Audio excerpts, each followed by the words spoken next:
Hi welcome to my mini vlog. ನಾನು ಹೊಸ phone ತೊಗೊಂಡೆ ಅಂತ ಅಂದ್ಕೊಂಡ್ರೆ ಇಲ್ಲ, ನಂಗೆ ಸ್ವಲ್ಪ ಹೊರಗಡೆ ಕೆಲಸ ಇತ್ತು. ಸರ್ಕಲ್ಗೆ ಹೋಗಿದ್ದು, ಹಾಗೆ ಶಾರದಾದೇವಿ ನಗರ ಸೈಡ್ ಹೋಗಿದ್ವಿ. ಆಗ ಮ್ಯಾಕ್ಸಲ್ಲಿ ಸೇಲ್ ನಡೀತೈತಲ್ಲ ಅಂತ ಅಂದ್ಬಿಟ್ಟು ಹಾಗೆ ಸ್ವಲ್ಪ ಶಾಪಿಂಗ್ ಮಾಡೋಣ ಅಂತ ಮ್ಯಾಕ್ಸ್ಗೆ ಹೋಗಿ ಒಂದು ಸ್ವಲ್ಪ ಶಾಪಿಂಗ್ ಮಾಡಿಕೊಂಡು ಹಾಗೆ ಬರ್ತಾ ಕ್ರೋಮಾಗೆ ಹೋಗ್ಬಿಟ್ಟು ನನ್ನ ಫೋನ್ ಸ್ವಲ್ಪ ರೆಡಿ ಮಾಡಿಸ್ಬೇಕಾಗಿತ್ತು. ನನ್ನ ಸೈಡ್ ಬಟನ್ ಹೊಂಟೋಗ್ಬಿಟ್ಟಿದೆ, ಅದಕ್ಕೆ ಅಲ್ಲಿಗೆ ಹೋದ್ವಿ. ಅಲ್ಲಿ ಸರ್ವಿಸ್ ಫ್ರೀ ಇತ್ತು, ಬಟ್ ನನ್ನ ಫೋನ್ ಕೊಡೋಕ್ಕಾಗಲಿಲ್ಲ.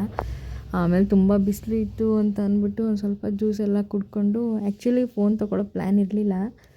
ನಾನು ತಗೊಂಡೆ ಅಂತ ಅಂದ್ಕೊಂಡ್ರೆ ನಾನು ತಗೊಂಡಿರೋದಲ್ಲ, ಇದು ನಮ್ಮ ಅತ್ತೆಗೆ ಆ್ಯಕ್ಚುಲಿ ಅವ್ರ ಫೋನ್ ಹೊಡೆದೋಗಿತ್ತು, ಬಟ್ ಓಪನಿಂಗ್ ಮಾತ್ರ ನಾನೇ ಮಾಡಿದೆ ಅಷ್ಟೇ. ಅದಕ್ಕೆ ಅವ್ರಿಗೆ ಸರ್ಪ್ರೈಸ್ ಮಾಡೋಣ ಅಂತ ಕೊಟ್ವಿ. ಅವ್ರ ರಿಯಾಕ್ಷನ್ ನೋಡಿ ಹೇಗಿದೆ ಅಂತ. ಯಾರಿಗೆ? ನಿಮಗೆ?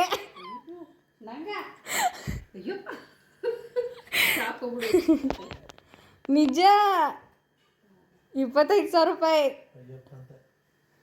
ಓಪನ್ ಮಾಡಿ. ಆ್ಯಕ್ಚುಲಿ ಅವ್ರಿಗೆ ಐಡಿಯಾ ಇರಲಿಲ್ಲ ತೊಗೊಬರ್ತಿದ್ದೀವಿ ಅಂತ. ಈವನ್ ನಮಗೂ ಐಡಿಯಾ ಇರಲಿಲ್ಲ, ಬಟ್ ಸುಮ್ಮನೆ ಹೋಗಿದ್ದು ನೋಡಿದ್ವಲ್ಲ, ಅವ್ರಿಗೂ ಒಂದು ಫೋನ್ ಕೊಡ್ಸೋಣ ಅಂತ ಅಂದ್ಬಿಟ್ಟು ತೊಗೊಂಡು ಬಂದ್ವಿ. ಅವ್ರಿಗೆ ತುಂಬ ಖುಷಿ ಆಯಿತು. ಈ ವ್ಲಾಗ್ ಇಷ್ಟ ಆಗಿದ್ರೆ ಲೈಕ್ ಮಾಡಿ. Thank you so much. ಚೆನ್ನಾಯ್ತಾ?